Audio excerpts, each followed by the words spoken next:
Hello guys, फिर से आप सभी का एक नए वीडियो में स्वागत है। मैं हूं डॉक्टर किशन और आज हम इस वीडियो में बात करने वाले हैं कि हेयर फॉल क्यों होते हैं, हेयर फॉल होने के पीछे कारण क्या क्या हो सकते हैं। तो अक्सर हमने देखा होगा कि कई लोगों को, जिन लोगों को हेयर फॉल की प्रॉब्लम से बाल झड़ रहे हैं, तो वो लोग क्या करते हैं कि कोई भी हेयर ऑयल या तो फिर कोई भी हेयर सीरम यूज़ करने लगते हैं। किसी फ्रेंड्स ने रिकमेंड किया, किसी रिलेटिव्स ने रिकमेंड किया तो वो लेके यूज़ करने लगते हैं और बाद में कुछ दिनों तक लगाते हैं, 15-20 दिन, महीना 2 महीना, लेकिन बाद में उसको रिजल्ट मिलता है नहीं मिलता है, ऐसा हो सकता है।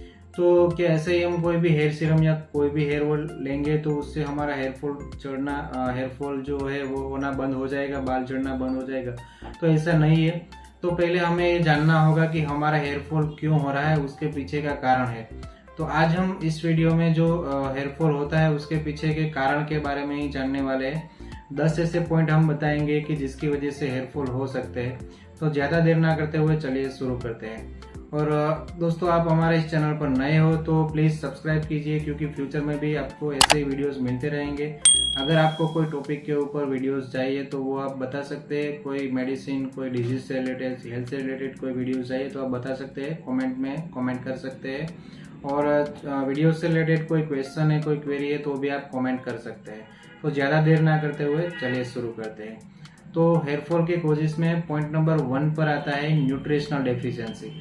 अगर आपको iron, zinc, vitamin B12, vitamin D, calcium या तो फिर प्रोटीन की कमी है, प्रोटीन डेफिशिएंसी है, ये सारे न्यूट्रिएंट्स में से कोई डेफिशिएंसी है तो आपको हेयर लॉस हो सकता है।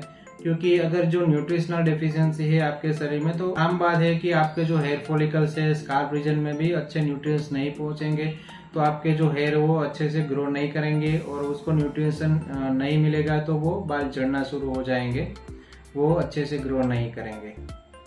हेयर फॉल के कोज में दूसरा पॉइंट है कि कोई डिजीज कंडीशन के चलते आपको हेयर फॉल हो सकता है, जैसे कि डायबिटीज वाले मरीजों को, थायराइड के मरीजों को, जिन लोगों को थायराइड हॉर्मोन्स ऊपर नीचे रहता है उन लोगों को, या तो फिर ल्यूपस की प्रॉब्लम से किसी को ल्यूपस है किसी को, तो उसको भी हेयर लॉस हो सकता है या बाल झड़ सकते हैं।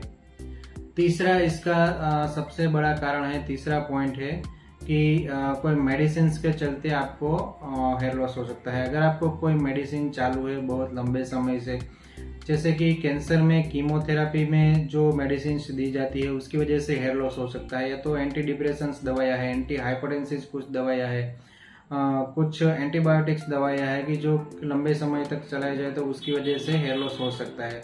तो अगर आपको कोई मेडिसिन चालू है और उसकी वजह से हेयर लॉस हो रहा है तो तुरंत आपको मेडिसिन बंद करके अपना डॉक्टर्स को दिखाना चाहिए और उसको बोलना चाहिए कि हमें ये इसकी साइड इफेक्ट हो रही है और हेयर लॉस हो रहा है, तो उसके अल्टरनेटिव में कोई और मेडिसिन देंगे या उसका डोज सेट करेंगे, डोज लो करेंगे, या तो वो बंद कर सकते हैं।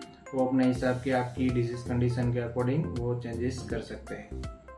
चौथा पॉइंट है हेयर लॉस के कोजेस में स्ट्रेस, यानी कि अगर आप बहुत ज़्यादा स्ट्रेस ले रहे हो तो उसकी वजह से भी हेयर लॉस हो सकता है। और पांचवा पॉइंट है हेयर लॉस हेरिडिटरी भी हो सकता है, यानी कि अगर आपके मम्मी पापा, दादा दादी और आपके मैटरनल साइड में अगर नाना नानी को किसी को हेयर लॉस की प्रॉब्लम रही है, बाल्डनेस की प्रॉब्लम रही है, तो वो आपके अंदर भी आ सकती है, वो जेनेटिकली ट्रांसफ़र हो सकती है। तो अगर जो जेनेटिकली आपके हेयर लॉस हो रहे हैं, जो हेरिडिटरी हेयर लॉस हो रहे हैं, उनमें कोई ट्रीटमेंट काम नहीं करती है तो आपको इधर उधर दौड़ना नहीं चाहिए ट्रीटमेंट के लिए। अगर हेरिडिटरी है, पहले आप डॉक्टर्स को दिखा सकते हैं, वो तय करेंगे कि ये हेरिडिटरी है या फिर कोई और कॉज की वजह से हेयर लॉस हो रही है। तो अगर हेरिडिटरी आपके हेयर लॉस हो रहे हैं तो उसमें कोई और ट्रीटमेंट नहीं आती, हेयर ट्रांसप्लांट ही आता है। उसमें कोई हेयर ऑयल, कोई हेयर सीरम या कोई टेबलेट्स वगैरह, कोई भी न्यूट्रिशन ले लो, उतना इफेक्टिव नहीं है। हेयर ट्रांसप्लांट ही करना पड़ेगा। तो अगर आपको हेरिडिटरी है तो आप अच्छा रहेगा कि हेयर ट्रांसप्लांट ही कराओ। अदरवाइज टोटल बाल्डनेस हो गया है, पूरे बाल चले गए हैं, तो आप हेयर ट्रांसप्लांट भी ना कराओ, उससे अच्छा है कि आप विग पहनो। छठा पॉइंट है हेयर लॉस के कोज का हार्मोनल इम्बैलेंस, यानी कि हमारे शरीर में हार्मोन्स की गड़बड़ी हो जाती है तो उसकी वजह से भी हेयर लॉस हो सकते हैं। जैसे कि महिलाओं में प्रेगनेंसी के दौरान या तो फिर प्रेगनेंसी के बाद और या तो फिर मेनोपॉज के दौरान हार्मोन्स में थोड़ा ऊपर नीचे होता है और उसकी वजह से उसके हेयर लॉस हो सकते हैं। तो महिलाओं में जो एस्ट्रोजन हार्मोन होता है वो उसका लेवल अगर कम हो जाए तो उसकी वजह से हेयर लॉस ज़्यादा हो सकते हैं, उसके बाल झड़ सकते हैं। और पुरुषों में बात करें तो पुरुषों में टेस्टोस्टेरोन का लेवल अगर बहुत ज़्यादा बढ़ जाए तो उसकी वजह से हेयर लॉस बढ़ सकते हैं, क्योंकि जो टेस्टोस्टेरोन है वो DHT में कन्वर्ट हो सकता है, डाईहाइड्रो टेस्टोस्टेरोन में कन्वर्ट होगा। और जो डाईहाइड्रो टेस्टोस्टेरोन है DHT, वो हेयर फॉलिकल्स के पास जाकर वहाँ पर हमारे हेयर फॉलिकल्स की जगह पर वहाँ पर जमा होने लगेगा और उसकी वजह से भी हेयर फॉल ज़्यादा हो सकता है, हमारी हेयर की ग्रोथ रुक सकती है। 7वां पॉइंट है हेयर फॉल के कोज का। कोई इन्फेक्शन के चलते हमारे हेयर फॉल्स हो सकते हैं। अगर हमारे स्काल्प में कोई इन्फेक्शन हो गया, कोई बैक्टीरियल इन्फेक्शन या तो कोई फंगल इन्फेक्शन हो गया है, तो उसके चलते भी हेयर फॉल हो सकता है। तो अगर हमारे स्काल्प में बहुत ज़्यादा इचिंग आ रही हो या तो फिर प्रोराइटिस जैसा हो गया हो, कोई फुंसिया हो गई हो, बहुत ज़्यादा स्केली हमारी जो स्काल्प है वो स्केली स्किन हो गई है, स्काल्प की स्किन, तो उसकी ट्रीटमेंट हमें लेनी चाहिए, आपका हेयर फॉल चला जाएगा।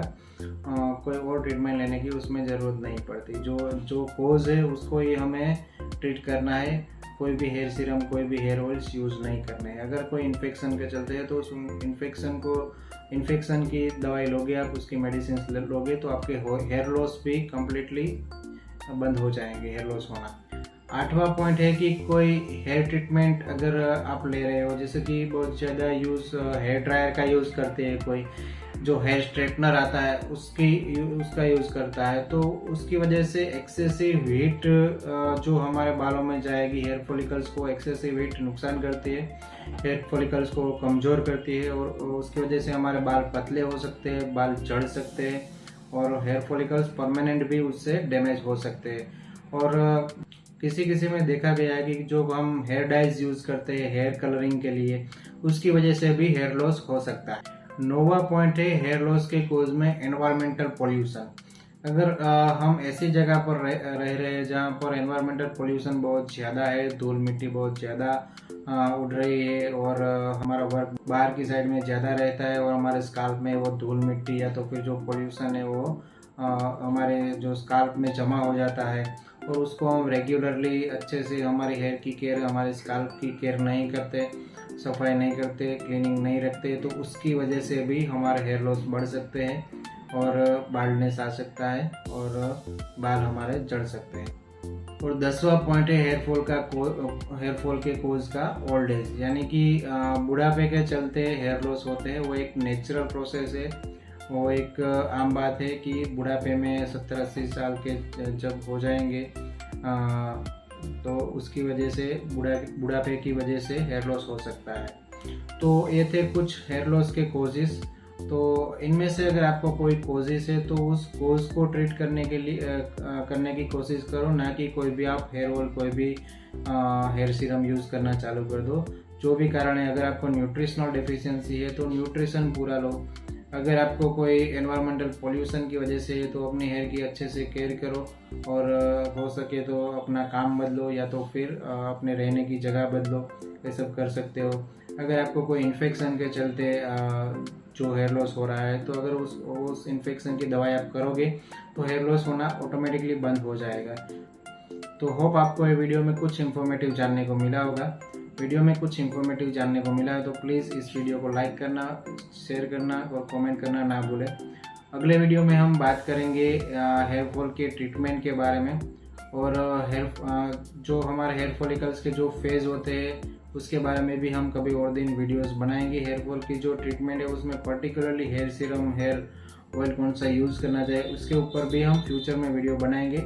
तो अगर आपको वीडियो में कुछ इन्फॉर्मेटिव जानने को मिला है तो इस चैनल को सब्सक्राइब करो, वीडियो को लाइक करो, शेयर करो, कमेंट करो दोस्तों, जिससे हमें मोटिवेशन मिलता है। तो मैं मिलता हूँ अगले वीडियो में, तब तक हेल्दी रहिए, फिट रहिए, मस्त रहिए।